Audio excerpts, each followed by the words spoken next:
Boa noite aí, pessoal. Então, deixar essa web-aula gravada. Na aula passada, eu falei sobre a situação de aprendizagem 2, contexto 1, atividade 1, correto? Aí eu vou falar do contexto SAP 2, contexto 2A, atividade 2, e da SAP 2, contexto 3, atividade aí 3, certo? Então, lá, vou compartilhar aqui, né? Então, vamos lá. O contexto aqui é o seguinte. Para Yuri, a descoberta de que o Macau estava funcionando sem o anel espaçador foi uma forte evidência de que o equipamento estava trabalhando em condições inadequadas e causando sobreaquecimento. Sendo assim, a solução óbvia seria montar o anel no seu devido lugar e completar a montagem do redutor. Entretanto, Yuri decidiu retornar e conversar com o Sr. Brito para explicar que o equipamento estava com sobreaquecimento devido à falta do devido anel espaçador. Yuri apenas montar o equipamento e trabalhou bastante tempo sem uma peça pode ser arriscado. Sobreaquecimento pode ter afetado outras peças. Portanto, uma análise mais aprofundada dos componentes que fazem contato com o anel espaçador poderá identificar a eficácia real causa do problema. Ainda não tenho certeza como foi descobrir o que realmente originou o sobreaquecimento, mas sugiro que o redutor seja montado novamente sem um anel espaçador e com a carcaça superior aberta. Isso para que seja possível ver como se comportam as peças internas do redutor durante uma simulação de funcionamento em baixa velocidade. Então, com muita atenção, Yuri observou por peça e percebeu que o rolamento estava se deslocando ao longo do eixo de forma intermitente com muita rapidez, causando uma forte vibração, sonorização de atrito entre peças metálicas e um nítido desgaste na superfície do eixo. Algumas horas depois, Yuri mostrou a descoberta para o Sr. Brito e concluíram que o sobreaquecimento era causado pelo atrito entre a superfície de contato do rolamento com a superfície do eixo de entrada do redutor. Sendo assim, o anel espaçador tinha uma função essencial de garantir que o rolamento não tivesse nenhum movimento longitudinal ao longo do eixo, apenas seu movimento natural de rotação. Então, a atividade 2 aí, né, pessoal? Yuri e Sr. Brito então, já identificaram o problema da peça, entretanto, precisam formalizar as informações através de parecer técnico, que deverá ser elaborado por você. Então, redige o documento informando o motivo pela qual a peça causou um aquecimento maior do que o previsto no projeto. Então, você pode estar fazendo, então, esse parecer baseado que você fez na SAP 2, contexto 1, atividade 1. Certo? E o outro contexto aí, né, pessoal, que é o SAP 2, contexto 3, né? É a atividade 3. Então, mesmo com a identificação do problema na peça e um parecer técnico emitido por Sr. Brito, ainda será necessário investigar se o sobreaquecimento afetou o material constituinte do eixo. O Sr. Brito, então, acredita nessa possibilidade, então indica que seja feito um ensaio metalográfico no eixo do laboratório. Bom, então, pessoal, para essa atividade 3, o que a gente vai precisar saber? Sobre análise metalográfica, né, sobre datasheet, né, que é a folha de dados, né, por exemplo, de um metal, de propriedades mecânicas e físicas de um metal, e como fazer o passo a passo, então, de uma análise metalográfica. Então, vamos iniciar aí. Bom, o que é a análise metalográfica, né? Então, é um segmento essencial para caracterizar então, materiais metálicos, né? Ela é responsável por verificar e controlar, então, as organizações cristalográficas desses materiais metálicos, que possuem papel fundamental no comportamento, né, no serviço desses materiais, em serviço desses materiais. Então, por meio da interpretação da micrografia, obtidas pela análise metalográfica, é possível, então, reconhecer o material, a falha e até mesmo prevenir essa falha e possíveis tratamentos térmicos aplicados a materiais metálicos. Então, né, pessoal, a microestrutura, ela nos diz também muitas coisas a respeito da estrutura daquele metal, né? E através da microestrutura também eu posso saber também se tem falta de preenchimento dos materiais. Posso saber se ele vai ter uma trinca ali, uma microtrinca que pode gerar uma fratura posteriormente. Do tratamento térmico também, né? E então ele dá todas as propriedades mecânicas e principalmente físicas e químicas do meu material, né? Então, por exemplo, se a micrografia de um aço 1020, ele vai ter uma propriedade tal. Então, com a micrografia eu sei que aquilo se trata de um aço 1020. Se ele teve um danificado ou foi submetido a algum tratamento ou alguma falha, né, algum estado de fadiga, eu vou conseguir detectar essas características simplesmente fazendo análise metalográfica. Outra característica é o datasheet ou ficha técnica dos materiais, então é o documento que vai apresentar de forma resumida todos esses dados, características técnicas deste equipamento, então, ou produto. Então, aqui, pessoal, eu tenho um passo a passo da análise metalográfica. Só ver se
Bom, pessoal, então aí a gente viu o passo a passo para fazer a análise metalográfica, né? Então é basicamente fazer a retirada da amostra, é, fazer uma, fazer o polimento, né? Então faz um polimento com a lixa, usando água, depois aí faz usando uma sequência de lixos, de uma granulometria mais grossa para uma mais fina, e utilizando a alumina também da mesma forma, com a granulometria maior para menor. Né? E antes disso, obviamente, fazer esse lixamento, faz o embutimento numa resina, né? Então coloca-se uma resina junto com a amostra e depois dá um processo de lixamento com a lixa, depois com a alumínio, né? Bom, então, atendendo então a solicitação do senhor Brito, o eixo então foi encaminhado ao laboratório de metalografia para que Paloma pudesse analisar se o aquecimento havia afetado de alguma forma a sua microestrutura. O aluno terá que fazer uma metalografia e interpretar as imagens obtidas para responder ao questionamento de Sr. Brito. Então, o aluno realizou todas as etapas da técnica metalográfica e obteve a imagem abaixo como resultado. Então, com o auxílio do datasheet ou ficha técnica de materiais, ajude o aluno então a identificar se o sobreaquecimento modificou a microestrutura do material. Então, essa aqui é a atividade 3, correto, pessoal? E onde ela vai estar, vai estar então uma situação de aprendizagem. Então essa aqui é a situação de aprendizagem 3 2, contexto 3, atividade 3, certo? Bom, para ajudar vocês a responderem, vocês então têm que também usar da apostila, certo? Apostila aqui, vamos só dar uma olhada aqui, talvez é na parte 2 ou na parte 3, né? Ou volume 2 ou volume 3. Só ver qual que é aqui.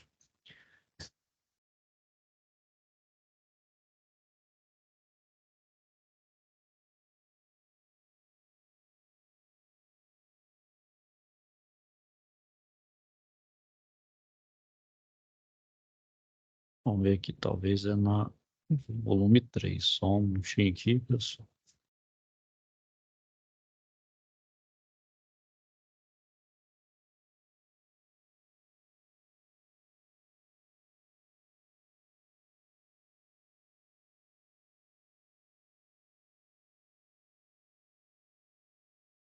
Bom, então é no volume 3, né?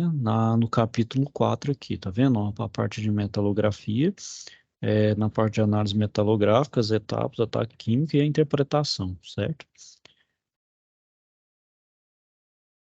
Isso aqui, então, vai ajudar vocês também a responder essa situação de aprendizagem, certo, pessoal? Deixa eu só ver também se vai ter mais alguma coisa aqui.